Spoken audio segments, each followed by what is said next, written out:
I would say no. I would say it's not a good reflection on Italian football this year in this competition. But I don't think in general it reflects badly. I think the worst of the Italian teams in, Milan, have gone through because I think they got a decent group. But Roma are playing well, although they're not in Europe. Napoli are a good side, and Juve are a much better side than they've shown in this competition. Ali mentioned it yesterday. They got off to a really poor start. So I don't think we can judge them because of that. I just think it's been poor. Do you disagree? I disagree. I'm always reluctant to use how far teams go in the knockout stages and as a litmus test for how strong a league is. But when you look at the groups and the Italian teams that are through to the last 16, Milan limp there, Juventus, who ran away with Serie A last season, look like they're going to do exactly the same. Juventus ran away with Serie A last season, look like they're going to do the same this term.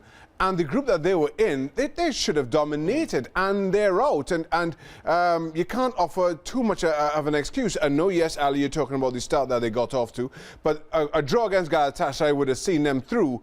But I think they would have been the second team to have ever qualified for the final 16 with only one win in the group stage. That simply isn't good enough.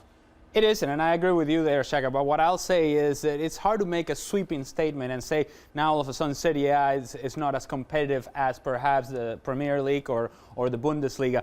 I believe this is about moments. And right now, Serie A and the best teams in Serie A are not going through their best patches of play. And I will say that on the day, Juventus, I think, is more than capable of going and beating some of the big teams in Europe. I do think that Roma right now, as Craig mentioned, they're not in Europe, but this is a team that has played very well in the start of Serie A. And Napoli is as good as any other team in Europe. The problem is that moments. And when we start making sweeping statements, looking at moments, and now all of a sudden, I think it's unfair, and I don't think it really paints a picture of European soccer.